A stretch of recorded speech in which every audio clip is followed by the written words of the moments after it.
Bom dia a todos, boa noite, boa tarde, dependendo da hora que vocês estão vivendo, aí depende o cumprimento. Que a paz de Jesus esteja conosco hoje e sempre. Emmanuel nos diz, através de Chico Xavier, no livro Doutrina de Luz, o seguinte, que é imprescindível consagrar nossas melhores energias à extensão da fé vívida ou vivificante, que nos refunde, quer dizer, nos reconstrói e aperfeiçoa diante do futuro. Semelhante edificação, entretanto, não se expressará senão por intermédio do nosso próprio devotamento à causa da nossa própria libertação. Aquilo que os espíritos chamam de libertação humana. Libertação de quê? Libertação dos grilhões que ferreteiam e aprisionam a criatura nas coisas materiais, em detrimento das coisas espirituais. Isso não quer dizer que a pessoa não deva viver as coisas materiais, não, absolutamente não. Mas não pode dar mais importância para essas coisas do que para as coisas materiais, transformando-nos pelo esforço, pelo estudo, pelo trabalho e pela iluminação íntima, através dos hífens, dos pontos de ligação, de amor cristão, habilitando-nos, portanto, à posição de instrumentos do plano superior. Quer dizer, Deus age para as criaturas através das mãos das criaturas. Quer dizer, que através das nossas próprias mãos, Deus age fazendo as coisas em prol das pessoas, em prol do outro. Quando o outro deseja ser ajudado, né? Porque às vezes a pessoa fica limitada, sem saber para onde que vai, e não aceita muito a opinião do outro, está sempre contrária, sempre repelindo aquilo que nem reflete sobre aquilo que a pessoa está recebendo, não medita, não para pensar sobre aquilo, já repele já de início, sem maior reflexão. Isso é que acontece normalmente. Estamos iniciando nosso culto do lar, neste instante.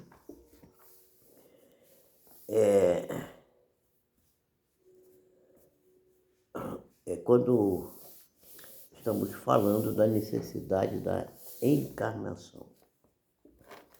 E a pergunta que se faz é a seguinte: será que encarnar aqui na Terra é um castigo? E será que somente os espíritos que são culpados, aqueles que erraram, cometeram alguma coisa fora do rumo, serão aqueles que estão sujeitos a sofrer essa encarnação aqui na Terra? Pois é. Aí vem uma resposta que é muito interessante, que é o que vai ser o nosso estudo de hoje. É um texto para a nossa reflexão de hoje. A passagem dos espíritos pela vida corporal é necessária para que eles possam cumprir, por meio de uma ação material, e daí a necessidade da matéria, os desígnios cuja execução Deus confiou a cada um de nós. Deus confiou a eles. É-lhes necessária a bem deles, visto que a atividade que são obrigados a exercer auxilia-os o desenvolvimento da inteligência.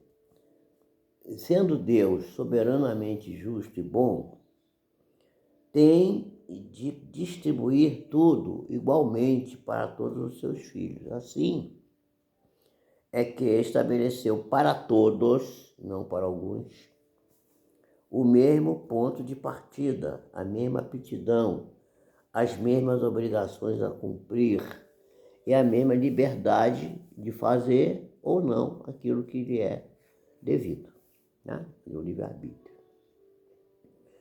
Qualquer privilégio seria uma preferência, uma injustiça, mas a encarnação para todos os espíritos é apenas um estado transitório e uma tarefa que Deus lhes impõe quando iniciam a sua vida como seres inteligentes do universo, né? Como primeira experiência do uso que vão fazer do livre-arbítrio. Isso está muito bem expresso, isso é um comentário meu agora, no mito do Éden, no mito de Adão e Eva. Está muito bem expressado lá essa primeira experiência do uso do livre-arbítrio, né? Que foi depois classificada como uma espécie de rebeldia, desobediência a Deus. Não tem nada disso, está completamente equivocada essa ideia de que o homem desobedeceu a Deus e por isso que passou a viver com dificuldade. Isso aí é um pensamento que está muito entranhado nos seres vivos, né, em todas as criaturas.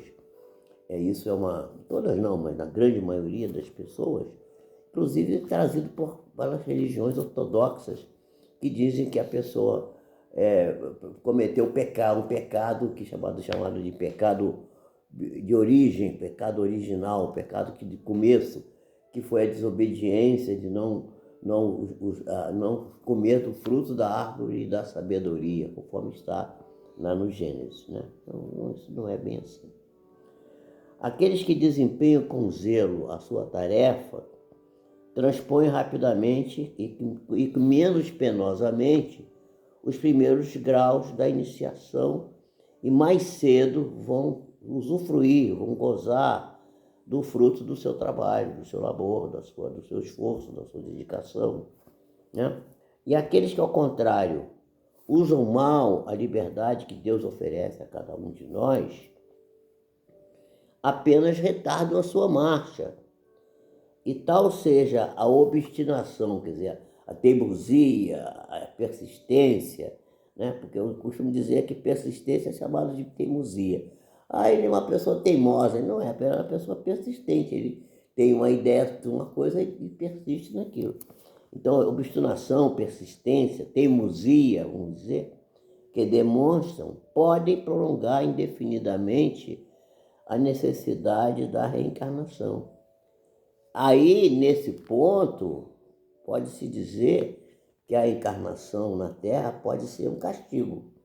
Mas que castigo é esse? Castigo gerado por quem? Pela própria criatura.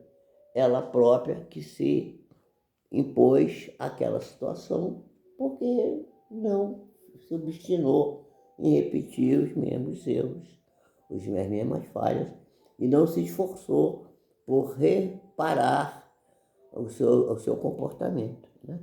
Quem vai nos dizer isso é um espírito que é o protetor da França, São Luís. São Luís, isso foi dado a Allan Kardec, esse texto, em Paris, em 1859. E vai ficar aqui para a nossa reflexão. Que Deus nos abençoe, nos proteja, nos ampare e nos dê a sua luz. Que assim seja.